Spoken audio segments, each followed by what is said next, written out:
Hey, how's it going, everyone? This is T.O. Joe at EVO 2014 here with Curse Hungrybox. How's it going, sir? It's going pretty well. I got here last night, and now I woke up at 8 in the morning, but I slept pretty well. It's a good hotel room, and my sponsor, Curse, they provided me with a good hotel room, my own bed, and so that's really good. And just playing some friendlies, warming up. Cool. Now, you're coming off of a disappointing performance at MLG.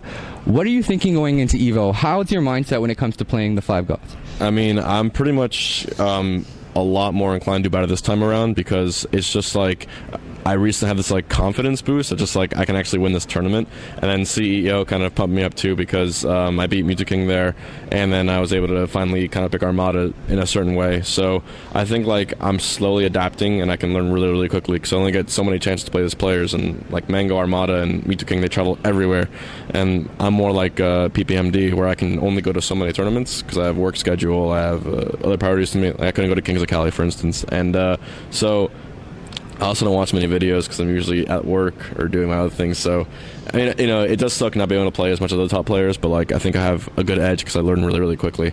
And for this tournament, it's just like once again the biggest tournament of all time, breaking the record again. We're at like 970, maybe 1,000 if we let other people in. And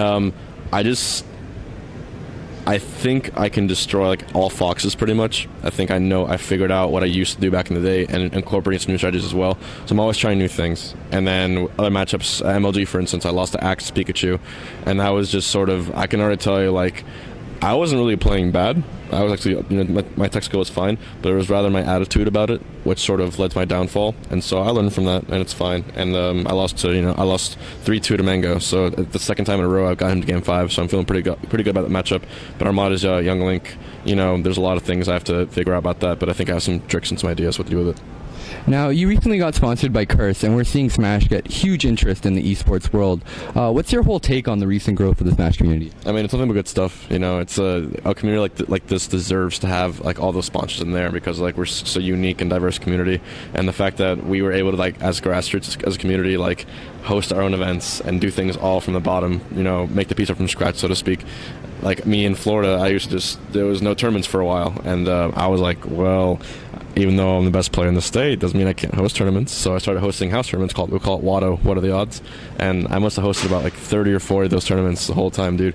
And eventually I got some other venues, and it was just really fun because I learned what it is like to be a TO, and that taught me on the side organizational skills. But essentially, me and the countless other TOs stepped up on their own plate. You know, before the sponsors came, before we had big names running tournaments for us, we wanted to have tournaments because we were competitive, and that's why this community is so special.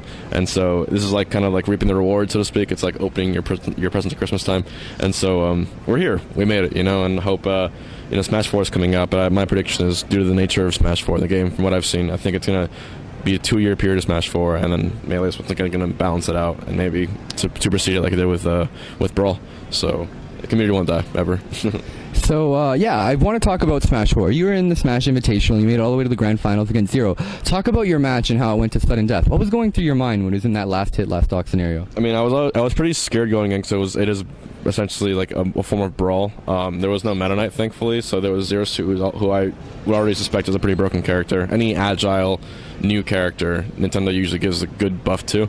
Now, I had a crazy advantage, because when we played in the final, not the Grand Final, but when it was the Final Four, the rule set said we're going to switch off Smash Balls on very low, but I don't think I saw a single Smash Ball that entire game. And so basically, when I was playing Zero and Amsa and I forget who the other guy was, when we were all playing, I was able to get Gimps with Kirby off that top platform pretty much. I don't know if I would have got that far in the tournament if it wasn't for my bracket and it wasn't for the stages, but in specific, a lot of things about the game were pretty cheese. It was just like a lot of the gimmicks and gimps and just waiting it out. And then when I played Zero in Grand Final, I was just sort of like, I need to basically outspace this guy and just play my game, because like Kirby's sort of like Jigs, I guess. So I was doing Jigs stuff like in terms of spacing, along with some Kirby stuff that I learned from Brawl, from watching Chudat every once in a while. Literally, that's all I had. I'm like, I guess I'll go off that. And when we had the warm-ups, I had a second pick in the entire draft, so I basically Samantha Pichihime, she picked Villager, who I think is one of the worst characters in the entire game.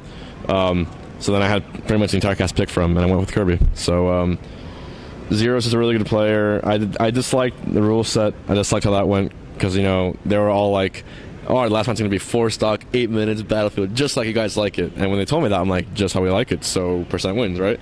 And once again, the rule set kind of bopped me in the favor. I had like a history of that, and he won the sudden death, but I had the percent lead, and I think I won like the hearts of the people, I guess, in that case. I'm not necessarily trying to be like a Smash 4 hero, but I mean, if I can pull off some stuff and still prove that I'm a good smasher in that medium, then why not go for it? Yeah. Awesome. Now, my last question. For Evo, you're talking about how you have this newfound confidence against Mango. What do you think needs to happen in order for you to take this tournament? I need to believe I can win. That's pretty much it.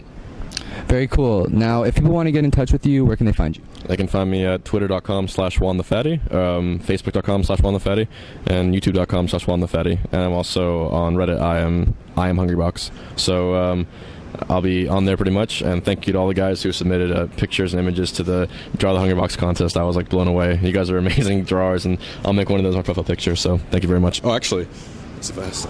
Yeah, I was playing friendlies, and some guy gave me this. Oh, let's see. Isn't that neat? That's so dope. So I don't know if you can see that, but it's basically this cool ass Hungrybox. So thank you so much. It's just nice having like pretty much people who like love watching my stuff. It's very different from what it used to be, and so that's really cool. And I appreciate all the love, guys. Thanks, guys. Awesome. Take it.